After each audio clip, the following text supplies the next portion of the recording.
Mari kita masuk dalam doa ya.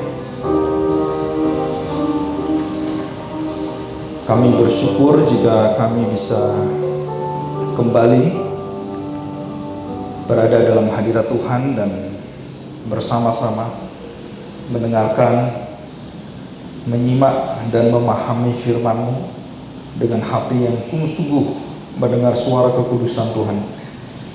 Kami hari ini belajar dari Injil Yohanes di dalam pasal yang kedua ini Tuhan. Kami belajar mengapa Tuhan Yesus memberikan satu tanda yang pertama, yaitu air menjadi anggur. Tujuan daripada mukjizat ini adalah menyatakan satu kemuliaan zaman yang baru yang dipimpin oleh satu Mesias, dan tidak pernah ada juru selamat yang bisa menyelamatkan manusia dari segala dosanya, dari segala ikatan belenggu dosa dan kematian yang kekal itu. Maka di sini kami diingatkan akan ada suatu kemenangan yang besar, satu rasa yang baru, satu kekuatan yang sungguh-sungguh bukan kekuatan yang berasal daripada dunia ini, tetapi berasal dari kekuatan Allah yang sejati. Tuhan, kami mau belajar dan kami mohon Kau tuntun kami dengan suara kebenaran-Mu, dengan Roh-Mu, sehingga roh kami sungguh-sungguh mendapatkan satu jaminan bahwa kami tidak pernah dihambarkan oleh Tuhan, kami tidak pernah ditelantarkan oleh Tuhan dan dihina dan tidak digubris oleh Tuhan, tetapi sebaliknya kami adalah seperti biji matamu, selalu dilihat, selalu diawasi, dan seluruh hidup kami Engkau bentuk dengan sangat indah, dan Engkau jadikan kami sebagai satu perjanjian yang baru, rakyat dan umat pilihan yang sungguh-sungguh mendapatkan satu anggur kemenangan yang baru di dalam darah Kristus, lambang daripada anggur yang sejati itu. Terima kasih Bapa, kami serahkan hati kami dan kami siap untuk belajar firman Tuhan dan menaati dan hidup di dalamnya. Di dalam nama Tuhan Yesus Kristus kami serahkan doa kami ini. Amin. Ya, hari ini kita akan belajar dari satu firman Tuhan ya. Yohanes pasal yang kedua ayat 1 sampai dengan ayat 11. Saya memberi satu judul, satu tema yang dalam persiapan itu saya mencari petunjuk gitu ya, jadi hikmat dari Tuhan, dan saya mendapatkan satu hikmat kerohanian air atau kerohanian anggur. Jadi ada satu transformasi yang Tuhan Yesus lakukan dengan tanda yang pertama. Jadi ada 7 tanda yang Tuhan akan nyatakan kepada kita, dan kita belajar tanda yang pertama, air menjadi anggur. Maksudnya apa? Tujuannya apa? Dan kita akan belajar bersama-sama. Ya, kita belajar bersama-sama. Kita akan melihat secara ringkas 7 tanda yang dinyatakan dalam kitab Injil Yohanes, dan hanya di kitab Injil. 7 tanda, 7 perkataan aku adalah, dan beberapa hal yang penting yang lain yang dituliskan juga di dalam suratan Yohanes yang lain, serta surat yang terakhir, Wahyu. Itu juga angka 7 begitu banyak di sana. Ya, kita akan belajar bersama-sama. Nah, kita akan belajar air menjadi anggur. Ya, saudara ingat yang pertama adalah anggur. Yang kedua, saudara, istana, anak pegawai istana yang sekarat kemudian mati dan kemudian Tuhan sembuhkan. Ya, terus yang kedua adalah kolam. Jadi anggur, istana, kolam. Gampang ya ngapalnya. Jadi kita belajar jadi anak sekolah minggu sedikit lah, gitu, supaya hafal 7 tanda ini dengan kuncinya, dengan cluenya. Yang pertama anggur, istana, pegawai istana kan, yang sakit itu, yang kemudian sebenarnya meninggal dalam perjalanan, akhirnya sembuh, dan perkataan Yesus dicocokkan pas dengan kesembuhan anak itu. Yang kedua adalah kolam Bethesda yang 38 tahun ada seorang lumpuh 38 tahun dan berusaha berada di kolam itu tiap hari, tiap saat, dan Tuhan Yesus lihat kolam itu, di kolam Bethesda. Yang keempat adalah setelah kolam apa? Roti. 2 ketul dan 5 roti dan 2 ketul ikan, ya. Sudah bisa pakai roti, bisa pakai ikan, boleh, tapi saya pakai roti. Anggur, istana, kolam, roti. Teka-tekinya gitu kan. Kalau anak sekolah itu kasih teka-teki itu. Yang kelima itu apa? Di atas air, ya, atau di laut sebenarnya itu, ya. Boleh pakai laut, ya, kolam, laut, berjalan di atas air atau air. Kolam, terus kemudian air, dan yang keenam itu apa? Buta sejak lahir. Ya, kalau memakainya buta mata atau buta. Dan terakhir kebangkitan Lazarus, nama saja Lazarus, ya, anggur, pegawai istana, si lumpuh, memberi makan 5.000 orang, terus air laut itu kan di atas air, dan kemudian orang buta sejak lahir, dan yang terakhir adalah Lazarus. Nah, satu nama aja yang terakhir, nomor 7, Lazarus. Jadi ini bukan digradasi puncak, tetapi ini adalah 7 tanda yang melengkapi dari seluruh perkataan aku adalah, yang 7 juga, ya. Waktu juga sama, sebenarnya saat itu adalah 7 juga saatnya itu, ya, 7 peristiwa yang sama, dan 7 tanda dengan 7 saat, 7 tanda dengan 7 saat yang mirip. Nah, setelah kita belajar supaya kita ingat bahwa 7 tanda ini 7 tanda yang berkaitan semuanya dengan perjanjian lama, ya, semua berkaitan dengan perjanjian lama. Air menjadi darah, air menjadi anggur. Jadi air ke sebelah ekstrim kiri darah, terus ke kanan yang kebaikan adalah anggur. Tulah itu jadi darah. Tuhan membinasakan orang-orang yang tidak beriman di padang gurun, dan semua mati dibinasakan Tuhan. Nah, pegawai istana itu disembuhkan, dan itu semua berpikir secara dualisme. Yohanes akan membawa kita dalam satu pikiran dunia surgawi, dunia jasmani itu berbeda. Roh dengan daging beda. Dipimpin oleh roh dan dipimpin oleh daging berbeda. Jadi buah-buah kedagingan dan buah Roh Kudus itu beda. Jadi cahaya di dalam terang Allah itu dengan kegelapan itu tidak bisa bersatu. Itu berbeda. Jadi artinya kita diberitahu dalam Injil Yohanes ini ada satu lambang, ada satu perumpamaan, ada satu cerita, ada satu pengakuan Kristus yang membedakan dia dengan seluruh apa yang pernah ada, dan dia berbeda dengan seluruh nabi yang ada, dengan seluruh ilah yang ada, dan Allah yang dipercaya oleh siapapun, dan dia adalah Allah yang berbeda dari segala Allah yang lain. Dan itulah tujuan Injil Yohanes, ingin kita melihat satu keilahian, satu keistimewaan, satu keunggulan Kristus daripada seluruh yang ada dalam sejarah. Dan siapapun dia, apapun kejadiannya, saudara, semua itu dibawa kedaulatan dan wewenang dan kuasa Tuhan Yesus. Dan kita akan belajar ini dengan baik-baik, ya. Oke, kita lanjutkan. Nah, saudara, ada satu perkataan nanti kita baca dalam Injil Yohanes pasal 2 ayat 1 sampai 11. Ada perkataan pertama yang kita akan pelajari adalah, mau apakah engkau daripadaku?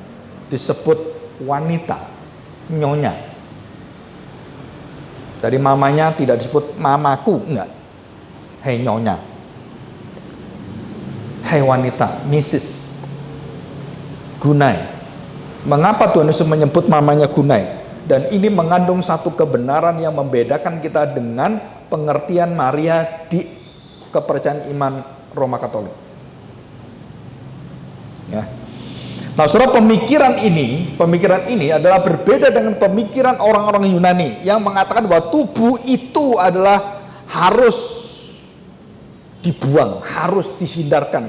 Dan kita harus mematikan tubuh ini bertarak. Dan itu menuju tingkat yang tinggi. Baik agama timur dari filsafat Yunani atau dari agama timur dari India, dari tempat-tempat yang lain, itu menghampakan diri adalah mematikan keinginan yang ada dalam hidup manusia. Jadi semakin kita tidak menginginkan apapun di dunia ini, sampai nggak ingin makan, maka kamu akan menjadi orang yang semakin kudus, semakin berkenan kepada Allah atau dewa-dewa. Dan kita tidak dualisme yang seperti ini. Ya, bedanya di sini.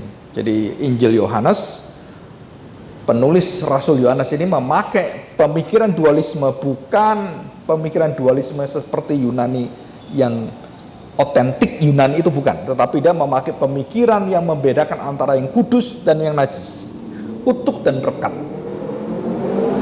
Ya. Kasih, kelemah lembutan, kemurahan dengan keadilan, murka, kebinasaan dan semuanya. Dan itu dua yang tidak bisa terhindari dalam hidup orang percaya. Dan kita harus memilih jalan apakah yang kita pilih. Dan Yesus mengatakan, aku adalah, artinya apa? Jadi seluruh yang ada di dunia ini, yang disediakan oleh dunia ini, yang juga ciptaannya dia, tidak boleh menjadi sandaran, kecuali dirinya lah yang menciptakan semua. Jadi artinya begini, saudara. Saya seorang penemu mobil, kan? Orang itu mengagumi mobilnya. Wah, luar biasa mobil ini. Penciptanya siapa? Pak Agung. Gitu kan? Anggap aja saya pencipta gitu kan.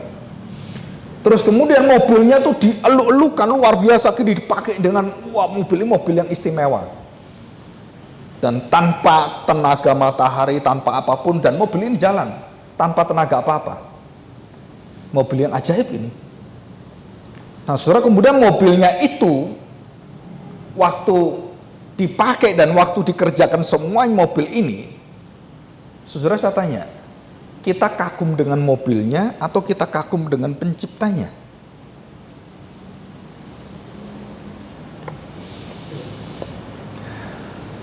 Hampir semua orang itu, apa yang dia pakai, yang dia lakukan, yang memberkati dia secara nyata itu yang dipegang. Nah, yang menciptakan nggak kelihatan, yang membuat nggak tahu. Saudara tahu bahwa apa yang ada dalam hidup manusia itu yang membuat mereka bisa merasakan keuntungan-keuntungan. Nah, itu yang dipegang, itu yang jadi Tuhannya. Sedangkan yang menyediakan semua ini, jagat semesta ini, kemurahan, kebaikan, dan berkat-berkat semuanya, saudara, itu nggak pernah disembah oleh orang. Menunjukkan apa? Itu artinya manusia yang tidak tahu berterima kasih dan tidak tahu budinya, tidak mengerti asal-usulnya dan sumbernya dari mana. Nah, Tuhan Yesus waktu menjalani dalam kitab Injil Yohanes, Yohanes ingin memperlihatkan kepada kita betapa salahnya mulai dari mamanya, murid-muridnya, dan seluruh bangsa Israel salah melihat Yesus. Ini yang diceritakan oleh Injil Yohanes. Mereka memegang adat istiadat mereka. Mereka memegang hukum Tauratnya. Mereka memegang Musa. Mereka memegang Abraham. Yohanes pasal 5. Mereka mengagungkan orang-orang yang mereka lihat. Mereka lupa siapakah yang menjadikan Abraham sebagai bapak orang beriman. Siapa yang mengangkat Musa menerima hukum Taurat. Nah, Injil Yohanes ini ingin membalikkan pikiran kita. Kamu jangan berpusat kepada nabi-nabi itu dan Tauratnya, moralnya, bukan. Kamu harus kembali berpusat pada sumber daripada semua yang mengadakan ini, yaitu Yehova, Yahweh, Yesus itu. Nah, saudara, ini begitu banyak konsep yang salah. Dan ini berulang-ulang sampai terakhir. Yohanes terakhir ya, Injil Yohanes ini menuliskan tentang keraguan Thomas. Masih ingat ya? Dan dia meminta bukti secara jasmani fisik. Kalau aku tidak mencucukkan tanganku dalam tangannya, aku tidak akan mau percaya. Dan Tuhan Yesus sangat baik, mengerti kelemahan kita, mengerti iman kita itu iman yang kadang-kadang begitu lemahnya. Dan Tuhan berikan tangannya karena kelemahan imanmu. Dan waktu Thomas mencucukkan tangannya, dia langsung jatuh dan langsung menyembah. Dan dia langsung berkata, "Ya Tuhanku, Allah." Apakah sampai di situ orang beriman? No. Injil Yohanes menjelaskan, berbahagialah orang yang tidak melihat, tidak mencucukkan tangannya, percaya. Nah, iman inilah yang mau dipamerkan oleh Injil Yohanes. Kalau kamu tidak memiliki iman ini, kamu tidak selamat.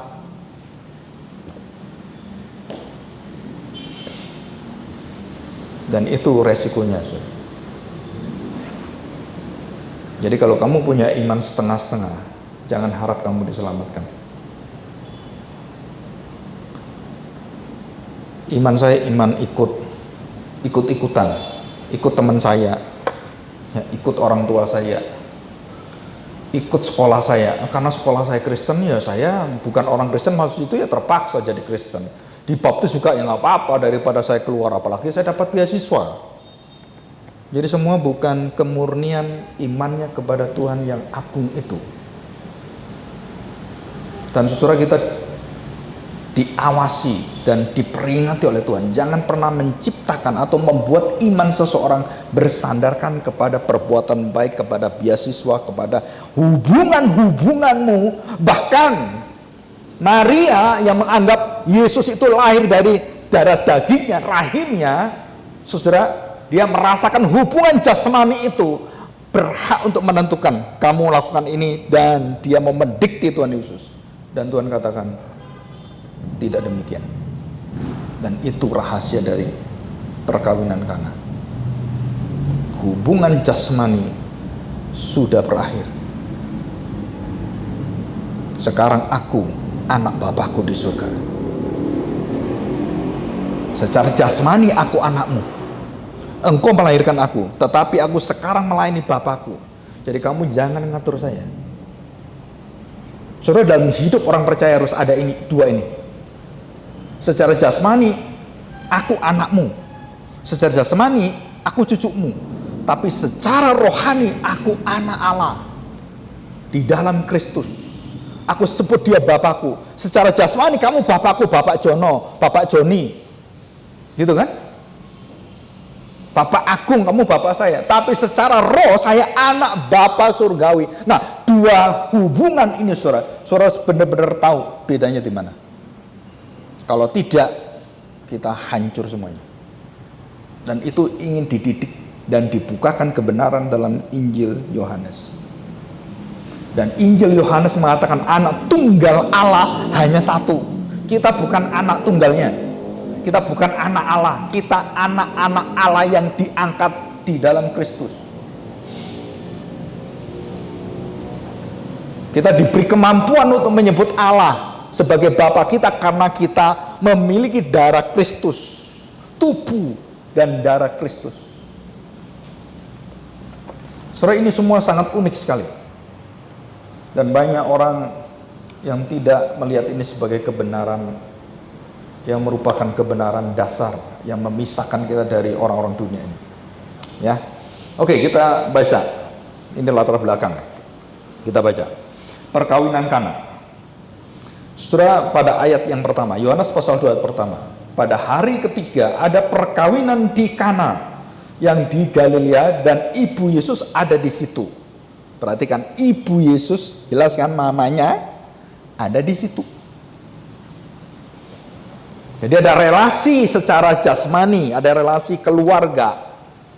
Jadi mengapa dia hadir? Karena ibu Yesus ada di situ, ada relasi dengan keluarga yang kawin, dan Yesus berelasi juga dengan mamanya, otomatis Yesus berelasi dengan keluarga yang kawin. Dan ada tanggung jawab moral. Secara keluarga, kamu juga bertanggung jawab kalau terjadi apa-apa di perkawinan itu, kamu juga bertanggung jawab. Apalagi kamu mampu menolong, baik dengan skillmu, baik dengan tenagamu, baik dengan uangmu, baik dengan kemampuanmu, maka kamu harus nolong. Dan itu konsep secara society, masyarakat dan moral. Dan itu tidak ada salahnya, saudara. Dan memang harus begitu masyarakat. Tetapi hubunganmu dengan Tuhan, saudara harus tahu ini. Yesus ini bukan anakmu saja, tapi dia adalah anak Bapa surgawi. Diutus oleh Bapa surgawi bukan melakukan pekerjaan dan perintah-perintahmu, tapi dia harus seutuhnya melakukan pekerjaan perintah-perintah Bapaknya. Anakku kok hilang? Kemana? Mana? Yesus mana? Papanya, loh iya kemana tadi? Kita sudah jauh, balik. Kenapa balik? Cari. Akhirnya kemana carinya? Ke ujungnya Bait Allah. Dan waktu Tuhan Yesus ketemu di Bait Allah, mama yang mau tak cari kemana-mana. Kenapa kamu ini? Ngomong apa dia? Seharusnya lah saya berada di rumah Bapakku. Loh ini bapakmu? Yusuf. Bukan, bapakku. Yusuf bisa tersinggung. Wah, anak kurang ajar ya. Bapaknya di sini kok cari bapak lagi? Memang berapa bapakmu? Nah, saudara lihat ini. Jadi waktu saya melihat saudara seluruh kitab suci itu punya keunikan, keindahan dalam cerita, dalam iman dan semuanya itu istimewa semua, saudara. Saya tidak setuju dengan orang katakan ini ayat emas, oh ini ayat perak, ini ayat kursi, gitu kan? Oh ini ayat untuk ke WC gitu. Edan semua kita. Mau ke WC ada ayatnya, kamar mandi ada ayatnya, mau tidur kiri kanan ada ayatnya.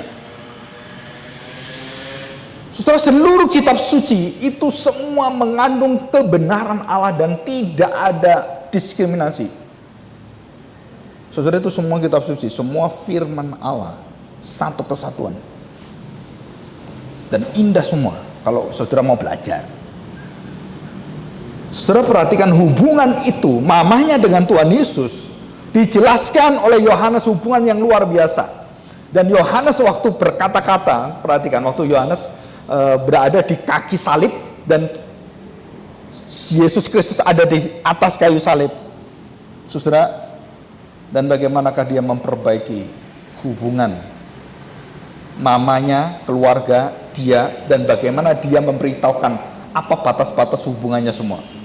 Ya, saudara, jadi mamanya termasuk Yohanes Pembaptis melihat Tuhan Yesus dengan kekeliruan secara fisikal jasmani. Dan dia masih mempertanyakan, betul nggak kamu Mesias? Nah, Yohanes Pembaptis pun yang mengatakan, inilah anak domba Allah. Lihatlah dia, dengarkanlah dia. Dia pun salah dalam pengertian yang dilihat oleh Injil Yohanes, oleh Rasul Yohanes. Secara jasmani. Dan kita pun akan sama terus seperti ini. Saudara harus ingat ini. Hubungan kita dengan sesama orang Kristen, sesama keluarga, ada hubungan fisik jasmani, tapi ingat baik-baik saudara, ada hubungan yang kita di depan Allah berbeda. Dan tanggung jawab kita dalam keselamatan pribadi lepas pribadi dan tidak ikut pribadi yang lain. Menurut kultur, kalau kamu masuk surga, aku masuk surga. Kamu masuk neraka, aku masuk neraka. Jadi kalau suaminya mati, saya dibakar ikut. Itu adat istiadat agama dan beberapa kebudayaan. Tapi kekristenan, no. Nah, saudara, kita harus tahu batas-batas ini supaya kita terbuka. Jadi Yohanes Pembaptis, ibunya, mamanya, murid-muridnya juga salah, dan rakyat semua orang yang mengikuti Tuhan Yesus. Dan waktu dia melakukan mujizat memberi makan 5.000 orang dengan 5 roti 2 ketul ikan, mereka melihat itu secara jasmani. Dan Tuhan berkata, aku tidak percaya kepada mereka karena kamu hanya melihat yang jasmani, dan aku tidak mempercayakan apa yang kamu lihat secara jasmani. Dan aku tidak percaya pada siapapun, seorang manusia pun. Dan aku tidak perlu kesaksian manusia, karena Bapakku lah yang menyaksikan saya. Ya, luar biasa sekali. Nah, saudara, anak tunggal dan anak domba saya tidak jelaskan. Kita akan masuk ayat yang kedua. Perhatikan baik-baik. Yesus dan murid-muridnya diundang juga ke perkawinan itu. Kita masih ingat, Yakobus, Yohanes itu masih bersaudara dengan Tuhan Yesus, otomatis bersaudara. Terus kemudian saudara tahu Andreas, Petrus dan semuanya itu teman dalam kolam yang ada di Bethesda, ada di danau Bethesda, dan mereka semua nelayan. Kenapa mereka diundang semua? Karena mereka ada ikatan persahabatan yang dekat dan keluarga. Dan kemungkinan besar karena Yesus adalah seorang rabi, maka murid-muridnya otomatis diundang. Bisa seperti itu? Bisa. Dan ini penjelasan secara logika, secara umum. Yang ketiga, saudara perhatikan, ketika pada saat problema kehidupan datang, pada saat kesulitan dan pergumulan itu kemudian ada di depan, baru di sini kita melihat kamu berdiri di mana. Kalau biasa sih biasa, ya, nggak ada masalah. Ketika mereka kekurangan anggur, Ibu Yesus berkata kepadanya, apa yang dia katakan? Dia memberitakan seperti seorang pemberita dari Trans Studio, ya kan, seperti dari Metro. Jadi mamanya jadi wartawan ini, memberitahukan. Kenapa? Karena mereka merasakan bahwa ini kalau nggak ada di tangan dan tidak ada yang melihat ini dan kemudian yang menolong, wah ini celaka ini. Maka mamanya itu mengingat kepada satu pribadi di antara semua orang itu yang bisa menjadi sandaran siapa. Saudara tahu, waktu Maria melihat Yesus dari sejak kecil, raja-raja datang dan kemudian menyembah anaknya. Wah, anakku ini sopo ya? Luar biasa, ini raja dari mana datang? Terus gembala datang mengatakan, aku lihat dari langit itu malaikat nyanyi dan nyanyi untuk anak ini. Oh, anakku istimewa ini, betul nggak? Saudara, ini hubungan yang spektakuler dan hubungan yang menakjubkan sebenarnya. Saudara, Tuhan Yesus mendengarkan dari mamanya, ya saya katakan mamanya karena ibunya kan, mereka kehabisan anggur. Saya percaya Tuhan Yesus tahu. Nggak usah ngomong Tuhan Yesus tahu. Pasti orang kalau kehabisan anggurnya habis, pasti kan geger. Nggak ada orang kehabisan anggur. Habis anggurnya. Oh, itu satu yang memalukan itu. Ceduk nggak ada. Waduh, habis. Oh, gimana? Mamanya mendengar itu. Dan dia tahu harus kemana. Dia persis tahu kepada siapa dia meminta tolong. Tetapi cara dan tujuannya.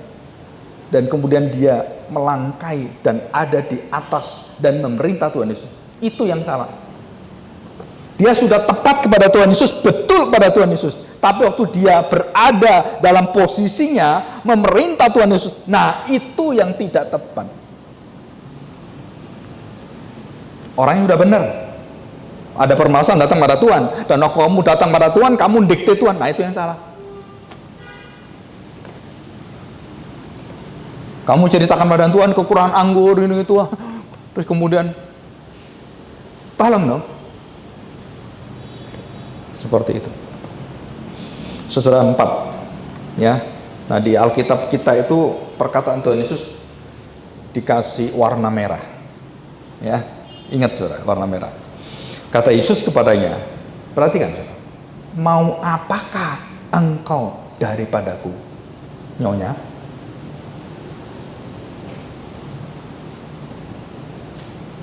Dan dia mengatakan demikian, saatku belum tiba,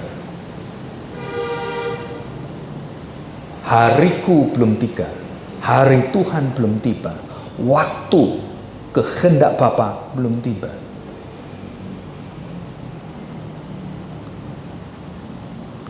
Saudara, kita perhatikan baik-baik. Jadi waktu berkata mereka kehabisan anggur, tujuan mamanya apa? Ya tolong, gimana caranya? Kamu kan seorang yang ajaib, seorang yang luar biasa, yang punya kekuatan yang hebat sekali. Dan mamanya percaya ini semua. Ada kuasa di belakang kekuatan otoritas anaknya. Saudara, mau apakah engkau daripadaku? Dan dikatakan ini, ibu. Ibu ini masih pakainya ibunya, bukan, ini sebenarnya wanita, Mrs. Bukan mama, gitu, bukan ya, bukan itu. Terus kemudian dikatakan saatku belum tiba. Apa maksudnya? Saatnya belum tiba. Saudara perhatikan baik-baik. Jadi Tuhan Yesus itu tidak mungkin diatur oleh manusia dan juga oleh mamanya. Seseorang yang menyerahkan kepada, jadi dia mau mengatur Tuhan Yesus ini, dia mau memberitahukan. Terus Tuhan Yesus mengatakan, kamu ini mau apa? Kamu mau apa yang kerjakan? Saatku belum tiba. Maka mamanya langsung berhenti dan dia berpindah dari Tuhan Yesus. Dia berpindah kepada siapa? Kepada orang-orang yang ada yang bertanggung jawab di dalam penyediaan anggur itu. Nah, ayat yang ke-5 ya. Tetapi Ibu Yesus berkata kepada pelayan-pelayan. Pada pelayan-pelayan. Jadi arahnya berubah. Dari dia ke atas, dia mau memberitahukan, dia mau merintah, terus dia kemudian diberitahu, nggak bisa, ini saatnya belum tiba. Dia tahu. Terus dia berkata kepada siapa? Pelayan-pelayan itu. Apa yang dikatakan? Nah, saudara, di sini dalam waktu yang sangat singkat, iman dari Maria itu diubahkan dengan ajaib. Ada satu transformasi. Hubungan dia yang menyatakan anaknya bisa dia atur. Dan waktu Tuhan katakan saatku belum tiba, dia tahu dia yang diatur, bukan saya ngatur kamu. Waktu dia tahu dia yang harus taat, maka dia berbalik kepada pelayan-pelayan. Apa yang dikatakan pada pelayan-pelayan itu? Saudara, satu perkataan yang luar biasa. Tetapi Ibu Yesus berkata kepada pelayan-pelayan, apa yang dikatakan kepadamu, perbuatlah itu.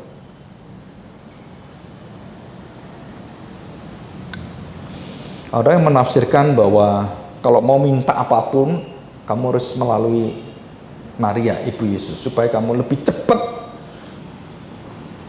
dijawab, digenapi, diluluskan permintaan. Saudara, kita jelas di sini, Maria pun tidak punya hak, tapi dia punya iman. Nah, iman Maria bisa kamu tiru, tapi otoritasnya tidak bisa. Imannya bisa ditiru, bisa, kita boleh, karena iman itu miliknya orang percaya semua. Semua iman di Alkitab itu bisa kamu pelajari, bisa kamu amini, kamu bisa lakukan itu. Dan dikatakan di sini, apa yang dikatakan kepadamu, buatlah itu. Jadi Maria sekarang ini, dia tahukan kepada pelayan-pelayan bahwa apapun dikatakan oleh ini, orang ini, anak saya ini, apapun dikatakan dan semua orang itu tahu Yesus anaknya. Dan pelayan-pelayan diberitahu, apapun yang dikatakan perbuatlah, A, B, C perbuatlah.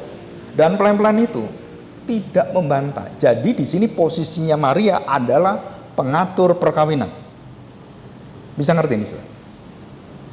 Jadi posisi Maria adalah dia yang punya mandat wewenang untuk memerintah pelayan-pelayan. Itu kalau pelayan-pelayan tidak diperintah dan dia tidak mau diperintah, itu orang tidak punya otoritas. Dan pelayan itu sudah dibayar semuanya, sudah taat dan sudah tunduk kepada pemimpinnya. Jadi Maria waktu memerintah, dialah yang menguasai perkawinan itu, saudara. Dia penguasa perkawinan, dia yang memerintah semua. Sekarang dia meminta supaya kamu jangan taat pada saya, kamu taat pada apa yang dia katakan. Nah, ini perubahan iman, inilah mujizat itu.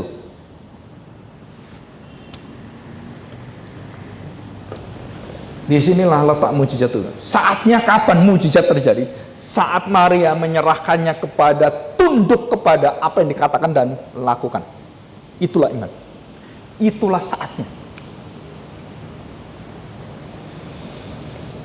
Saudara, kita kalau memiliki iman seperti ini, kita percaya, saudara, ada 3 tahap. Kalau saya lihat dari seluruh cerita Injil Yohanes, 1, tahap meragukan, masih tanya-tanya dan bingung, coba-coba. Kedua, tahap yang mulai belajar dari kesalahan-kesalahan, dan tahap ketiga kita berdiam dan kita angkat tangan kita dukung Tuhan semua apa yang dia lakukan. Saudara mau atau tidak mau, pada saatnya saudara tidak bisa melawan kehendak Tuhan dalam seluruh hidupmu. Yang terjadi dari yang kecil sampai yang terbesar, dari kelahiran sampai kematian, saudara semua di tangan Tuhan. Dan suatu waktu kita harus belajar untuk menyerahkan itu pada Tuhan. Seperti Maria, perbuatlah Tuhan seperti yang kau katakan. Perbuatlah seperti yang akan dia katakan. Dan itu iman yang membuat kita melihat kesucian Tuhan, kedaulatan Tuhan, dan kemuliaan Tuhan. Dan kita akan memberikan satu hidup yang berserah penuh kepada pengharapan yang sejati kepada Tuhan. Ya, oke, kita lanjutkan saudara. Ayat yang ke-6.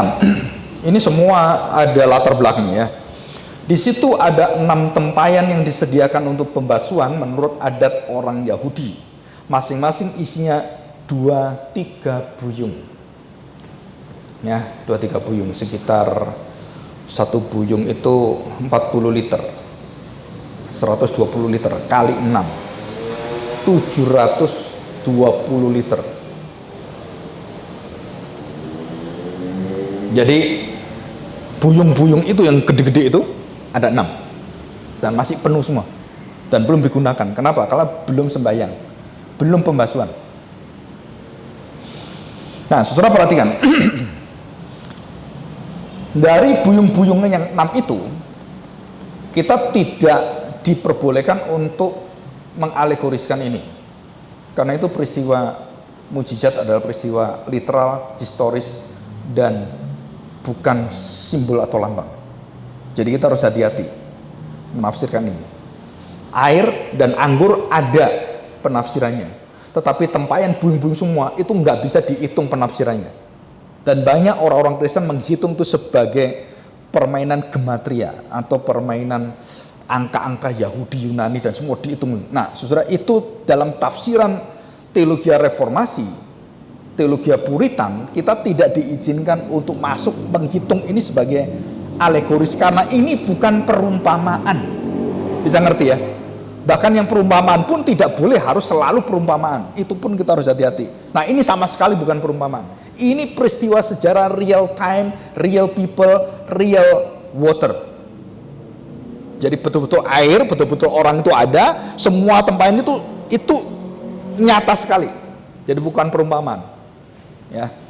Oke. Saudara, apa artinya 3 buyung kemudian 6 tempayan? Itu adalah satu budaya yang ada di sana, dan itu sudah terjadi seperti itu. Artinya cuma seperti itu. Jadi untuk memenuhi semuanya, saudara, kita diperlihatkan oleh Tuhan adalah bagaimana air untuk kaki menjadi air untuk mulutmu, dan air untuk menyenangkan dan penuh sukacita menjadi air anggur.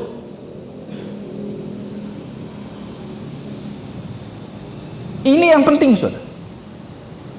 Jadi keagamaan orang Israel dan hubungan kita, keluarga kita dengan Tuhan, saudara, hubungan kita harus tahu hubungan kerohanian air itu atau hubungan dengan anggur.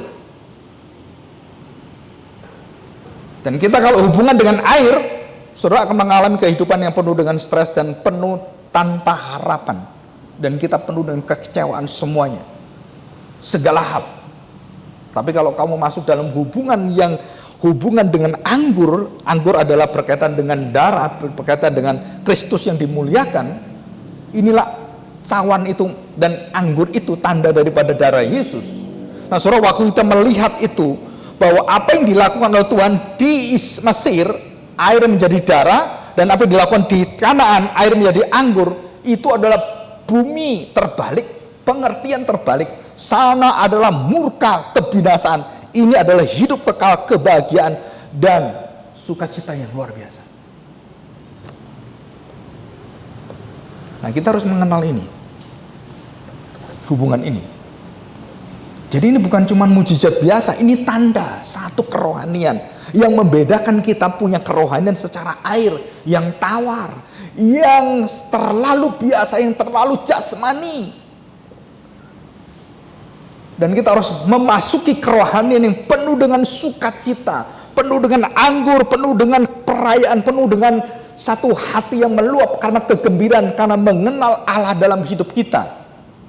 Jadi saudara-saudara kalau melayani, kalau saudara datang ke gereja, saudara harus tahu ini. Apakah kamu datang dengan iman air, kerohanian air, atau dengan iman anggur? Ada satu sukacita, ada mau belajar, ada yang roh yang begitu besar, sehingga saya ingin bertemu dan melayani. Kalau tidak ada, saudara mulai lihat, saudara sudah menerima tanda Tuhan Yesus belum? Kemuliaan Allah, kemuliaan Kristus ada dalam hidupmu. Saya kalau diberi izin Tuhan gitu ya, saya masih ingat apa yang dikatakan oleh papa saya. Saya tanya, jadi waktu menyiapkan doa. Terus saya tanya papa saya, nyiap itu sampai berapa jam sih gitu? Papa saya ngomong apa? Ini bukan soal jam, tapi hati yang bertemu dengan Tuhan.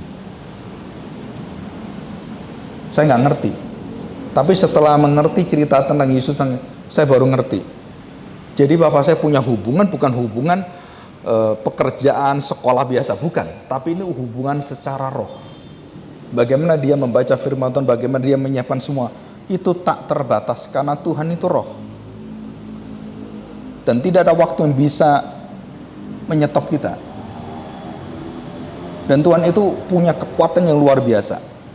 Itu dikatakan anggur, bukan air. Saudara, hati kita kalau bertemu dengan Tuhan, bertemu dengan sukacitanya, bertemu dengan pengampunannya, bertemu dengan kelemah lembutannya, kasihnya, belas kasihannya. Saudara, pemazmur mengatakan, sungguh kemurahanmu lebih dari hidup. Artinya apa? Saudara baru tahu, anggur itu kerohanian anggur.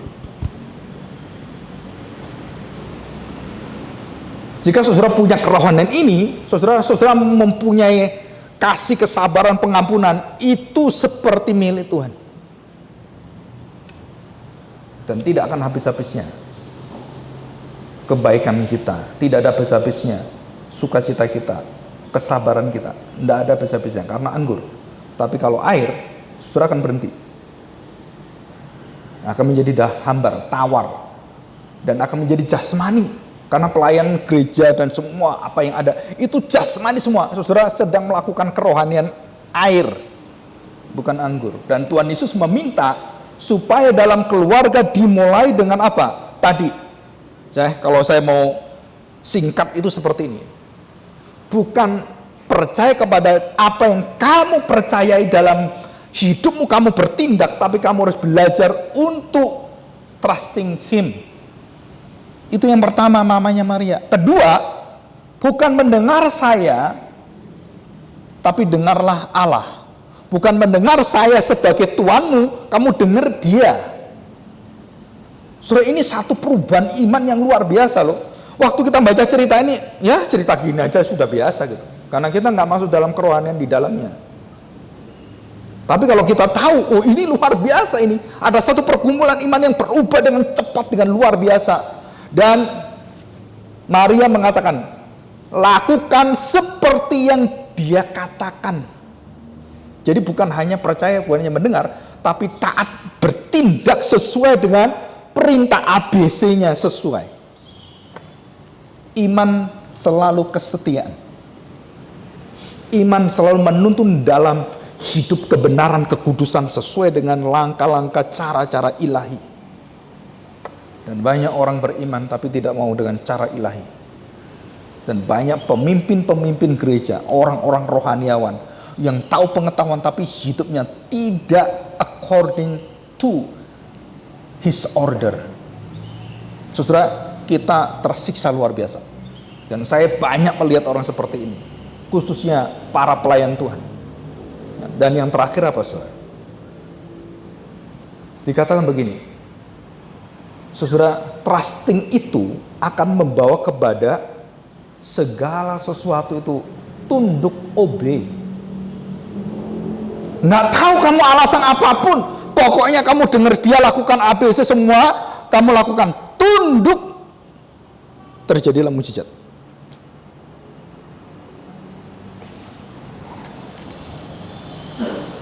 Saudara perhatikan orang di kolam Bethesda.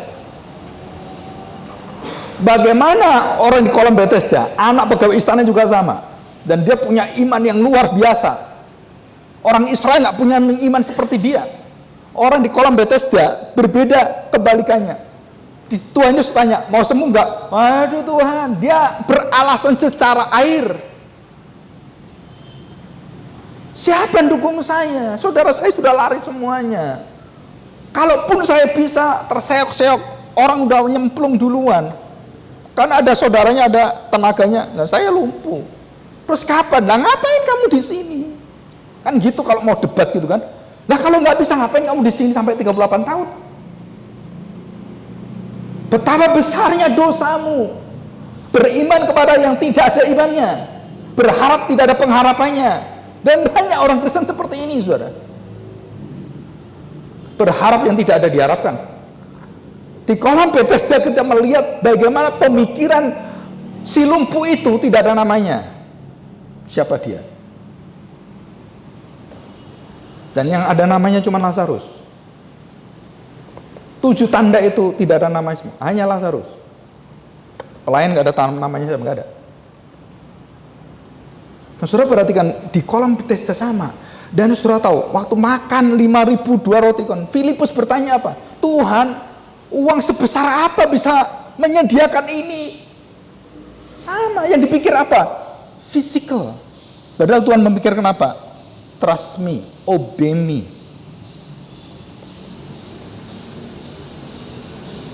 Tetapi kita nggak bisa lakukan itu, saudara. Kalau bukan Roh Kudus menolong kita nggak bisa. Ya, oke. Kita lihat ini. 7. Yesus berkata kepada pelayan-pelayan itu. Saudara perhatikan. Yesus tidak berkata pada mamanya, karena mamanya sudah percaya pada dia dan sudah dipercayakan pada pelayannya. Jadi sekarang yang mimpin siapa? Bukan mamanya lagi. Siapa yang mimpin? Tuhan Yesus. Siapa yang ditaati? Tuhan Yesus. Jadi siapa yang mengatur semua perkawinan itu? Tuhan Yesus. Jadi yang mau mengendalikan, mau mengontrol, Maria mau mengontrol Tuhan, mau mendikte Tuhan. Sekarang dia dikontrol dan semua yang ada di bawah perintah kendali Tuhan Yesus. Isilah tempayan-tempayan ini penuh dengan air, dan mereka pun mengisinya sampai penuh, taat, tunduk. Saudara perhatikan, lalu kata Yesus kepada mereka, sekarang cedoklah dan bawalah kepada pemimpin pesta itu. Tuh, sana. Ini yang keluarga yang berkuasa ini, mamanya sekarang Tuhan Yesus yang memerintahkan. Sekarang kamu ke pemimpin pesta itu, kasih dia, suruh coba. 9, setelah pemimpin pesta itu mengecap air. Mengecap apa? Saya tanya, ngecap apa? Pemimpin pesta lihat itu air atau anggur? Sudah baca Alkitab? Air atau anggur? Mengecap air dan telah menjadi anggur. Jadi dia tahu ini air. Dari mana? Loh itu tempayan-tempayan. Terus dia kecap. Loh ini kok anggur? Mata melihat dan rasa dirasakan beda. Kerohanian mata adalah air, kerohanian di dalam ketaatan dalam seluruh kehidupan yang dirasakan adalah anggur. Orang Kristen tanpa perbuatan baik imannya mati, sama. Orang Kristen beriman tanpa perbuatan baik itu iman air. Dengan perbuatan yang sangat menyenangkan, menyukakan, iman anggur. Dan itu perubahan transformasi dalam hidupnya terjadi. Dan waktu dia lihat mencedok itu, mengecap air yang telah menjadi anggur, dan ia tidak tahu dari mana datangnya, tetapi pelayan-pelayan yang mencedok air itu tahu. Mengetahuinya, ia memanggil mempelai laki-laki dan berkata kepadanya. Perhatikan saudara. Setiap orang menghidangkan anggur yang baik dahulu, dan sesudah orang puas minum, barulah yang kurang baik. Akan tetapi engkau menyimpan anggur yang baik sampai sekarang. Ini enaknya luar biasa. Wah, ini anggur yang gak ada tuanya. Secara manusia, secara pada umumnya, anggur itu kalau kurang dicampur-campur air. Bukan anggur jadi air. Jadi anggurnya itu dikasih air. Kebalikan, air jadi anggur, anggur jadi air ini. Karena kekurangan. Aduh, kurang gimana? Ya udah, yang ada berapa? Kasih air separuh air. Lalu kan nggak enak, nggak apa-apa, yang penting ada anggurnya. Nah, itu kerohanian kita, kerohanian yang kompromitis, kerohanian yang ngawurnya luar biasa. Nggak apa-apa lah, nggak apa-apa. Dan itu terjadi di dalam pelayanan, dalam kehidupan orang percaya dan kehidupan kita sehari-hari seperti itu. Padahal Tuhan mengatakan anggur, air, dan tidak boleh dicampur. Kirbat yang lama dan kirbat yang baru akan terkoyak. Saudara bayangkan, sama-sama anggur lama dan anggur baru ada terkoyak, apalagi kamu air. Saudara, apa artinya ini? Ada satu sukacita dari pelayanan orang percaya adalah pelayanan yang bukan menjadi hambar, setengah hati, kecewa dan semua. Enggak, saudara-saudara sedang melihat satu anggur dalam hidupmu. Ada sukacita dan pelayanan dan apa yang kita kerjakan. Saudara, betul-betul kita tahu hubungan kita dengan Tuhan bukan hubungan kita dengan manusia selevel kita dan hanya sebatas family kita. Tapi kita sedang melayani Allah kita, Tuhan kita. Saudara, ini adalah tanggung jawab mujizat tanda pertama. Saudara harus beres dulu mengetahui ini. Anggur atau air? Air atau anggur? Ayat yang ke-11. Hal itu dibuat Yesus di Kana yang di Galilea sebagai yang pertama dari tanda-tandanya, dan dengan itu ia telah menyatakan kemuliaannya dan murid-muridnya percaya kepadanya. Jadi tujuan tanda pertama itu apa? Menyatakan siapakah aku. Sekarang zaman yang baru telah datang. Penggenapan Taurat telah datang, Mesias telah datang, kerajaan yang kemuliaan dan segala kekuatan telah datang. Air menjadi anggur. Bagaimana air jadi anggur? Saudara, jangan dibuat proses secara kimia, nggak bisa. Orang yang tahu ilmu kimia, air jadi anggur, nggak ada, nggak mungkin ya, ini mustahil. Itu cerita, itu dongeng. Kenapa? Karena pengetahuan kita terbatas dan nggak mungkin ngerti ini. Semua mujizat Tuhan Yesus lakukan itu tidak mungkin diukur dengan pengetahuan kita, matematika, fisika dan semuanya, nggak bisa, saudara. Karena itu kejadian yang ajaib dan Tuhan punya hak untuk menyatakan itu. Dan disinilah kita melihat apa yang dipikirkan oleh Nikodemus adalah pemikiran secara jasmani. Tuhan Yesus menyatakan secara rohani, dia pikir jasmani. Kita juga sama. Kita harus tahu, kita harus memiliki anggur. Kita harus berani meninggalkan dan melepaskan hubungan kita secara daging jasmani. Ada batas-batasnya dan kita harus melihat hubungan kita dengan Tuhan. Ada panggilan kita sebagai orang, sebagai keluarga, sebagai anak, sebagai orang tua. Tapi ada panggilan kita sebagai anak-anak surgawi, saudara. Saudara harus tahu ini. Dan saudara tidak bisa campur-campurkan ini. Semua di dalam satu kemuliaan Allah. Semua melayani Allah. Tetapi ada bagian-bagian yang kita harus tahu. Kita sedang berhubungan dengan Allah. Kita sedang melakukan hubungan dengan rohani. Kita sedang berhubungan dengan anggur. Jangan jadikan air tawar, saudara. No. Jadi anggur itulah yang akan menjadikan air jadi anggur. Anggur tidak bisa dijadikan air, tapi air bisa jadi anggur. Ngerti maksud saya? Terang dengan gelap nggak bisa bersatu. Terang nggak bisa dikalahkan dengan gelap. Gelap nggak bisa menguasai terang. Sama, air tidak bisa menguasai anggur, tapi anggur bisa menguasai air.